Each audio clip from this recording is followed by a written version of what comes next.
Good morning and a good Erev Shabbos. This Shabbos, the Shabbos right after the holiday of Pesach, it is customary to begin the study of Pirkei Avos. Tractate Avos is the tractate that deals with the ethical behavior that a Jew should undertake. It is the only such tractate in the entire work of the Mishnah that is devoted to this particular topic. One of the reasons for, in fact, beginning this study is that it's considered to be an introduction to the Torah itself. Derech Eretz Kodma LaTorah.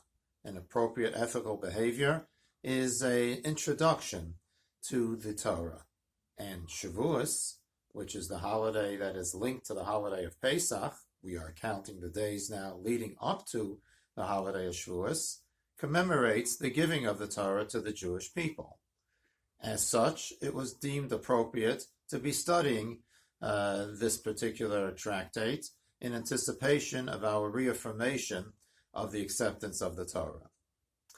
In addition to that, the days at this time of the year are substantially longer. It's not that the Shabbos in totality is longer, because obviously it begins later on Friday night, but in terms of the daylight amount of time on the Shabbos afternoons, there's more time. And because there was more time, a custom developed that it would be appropriate to use that time gainfully. And Tractate Avos would be something that would have a wide range of appeal, appealing to both scholar and unlearned a Jew as well. As such, it became appropriate to study it beginning with the Shabbos after Pesach. The introduction to this Masechta is very interesting. It traces the transmission of the Torah from Moshe until the time of the Mishnah. And an obvious question can be asked, why necessarily in this particular tractate was this transmission mentioned to us? It could have been mentioned at the very beginning of the work of the Mishnah, and yet it was left for this particular tractate.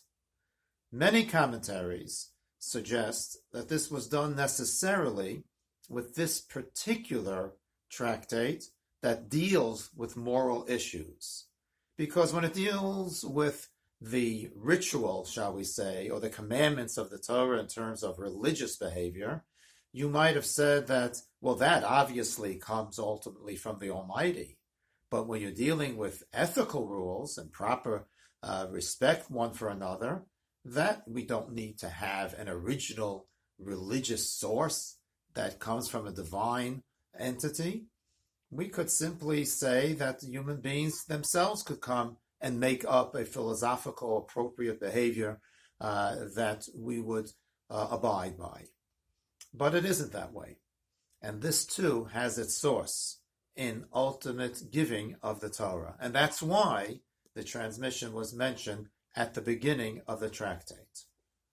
But when we take a closer look, I think that in addition to what has been suggested, there's something else that is also being suggested here. And let's just take a look at what it says. If those of you would like to see it in the Art Scroll Siddur, it's on page 544. Moshe kibel Torah miSinai. Moshe received the Torah from Sinai. Umesara li Yeshua. And he transmitted it to Yeshua, his outstanding disciple. V'Yeshua lezikanim, and Yeshua to the elders. Uzikanim, and the elders leNeviim, to the prophets. Uneviim misaru la'anshe Knesset Agdola, and the prophets transmitted it to the members of the great assembly.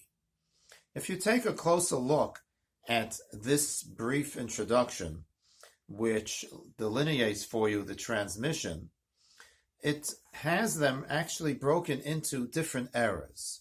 And let's think about that, because an era can actually be defined by a variety of definitions.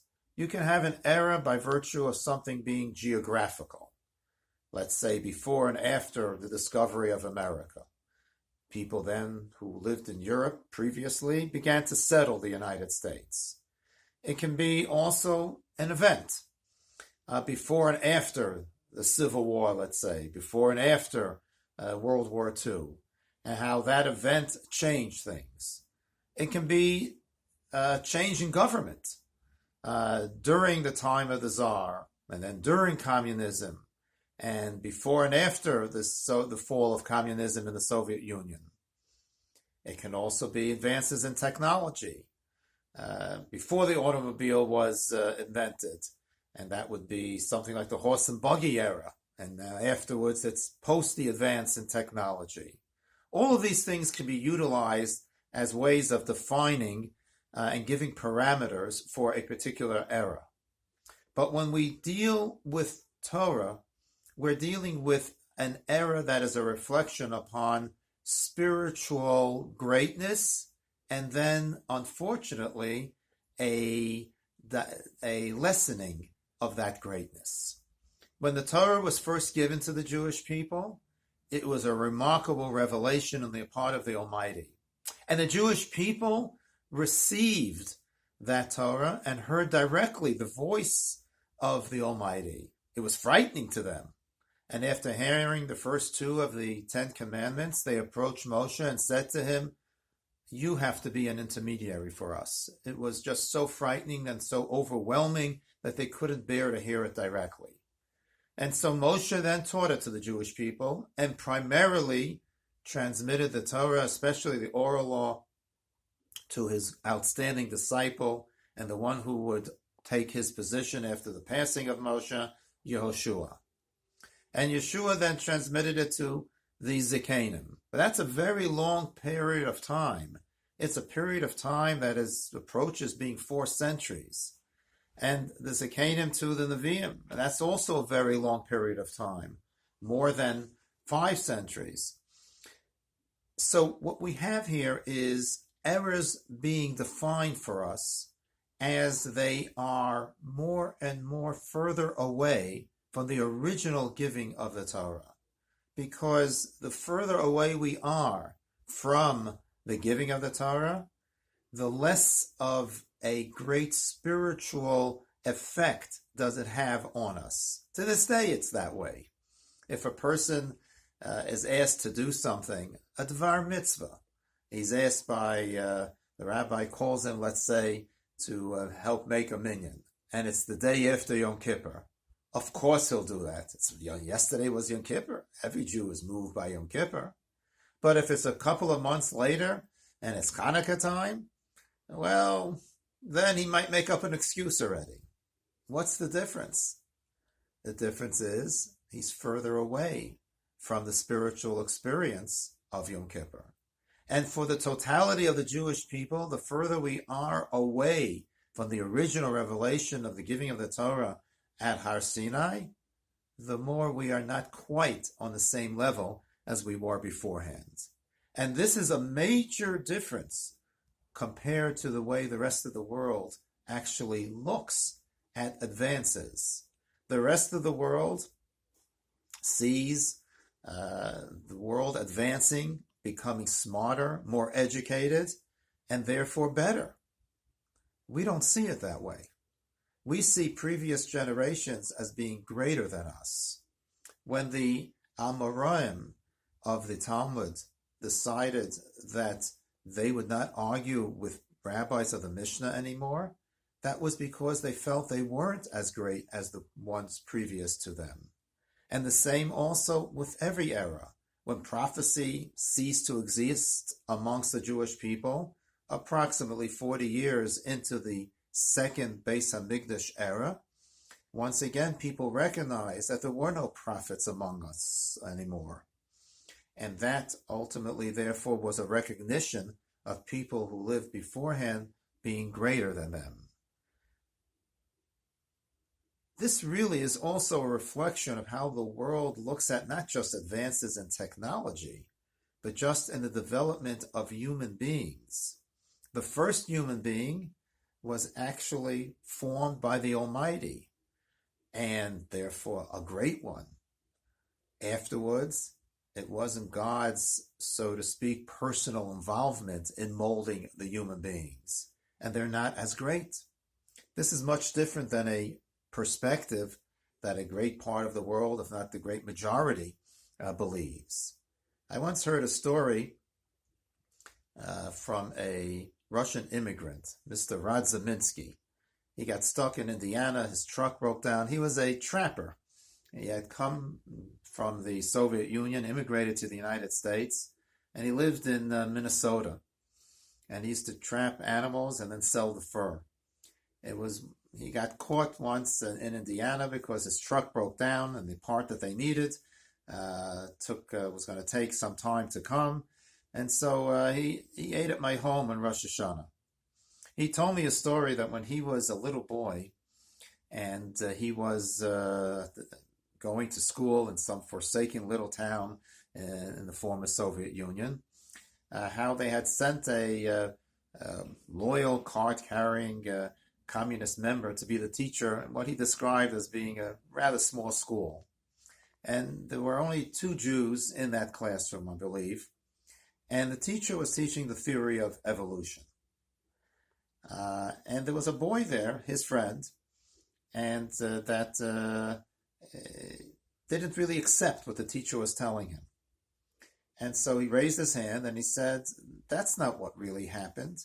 We don't descend from monkeys and chimpanzees. We really come from Adam and Eve. God created Adam and Eve, and we all descend from them." And that's what my parents told me. And the teacher said, "No, that's completely wrong. And you should be grateful to the Communist Party that you're now being enlightened." And the boy began to argue with the teacher. I wasn't there, but for whatever reason, Mr. Radzaminsky told me that the argument between the teacher and his friend, they were both, I think, about 8 years old, it looked funny to him. And so he chuckled or smiled, and the teacher caught him smiling. So the teacher stopped arguing with his friend and said to him, "Radzaminsky, what are you laughing at?" He said, "Oh, nothing." He said, No, I saw you laughing. Who do you think is right, me or your friend?" So he said, "No, I'm not saying anything." So you better say something, because if you don't, I'm going to see to it that you are going to get into big trouble. So he said, "Well, sir, I'll tell you. I think you're both right." He said, "We're both right? What does that mean?" He said, "Well, you see, my friend, he comes from Adam and Eve, and I think you come from the monkey." The attitude of so many people of our coming from a monkey would mean that we're a sophisticated chimpanzee, and they don't see the divine spark that is there in every human being. And Jews, of course, even more so appreciate the greatness of the fact that the human being is actually a synthesis of a soul and a body, and that soul ultimately, of course, comes from the Almighty Himself. That recognition of different eras that we have, of greatness of Torah scholars, of scholars who were greater than us because they were closer to the revelation. And the closer we are, the greater we are. And the further away we are, then indeed we are diminished and we are not on the same level.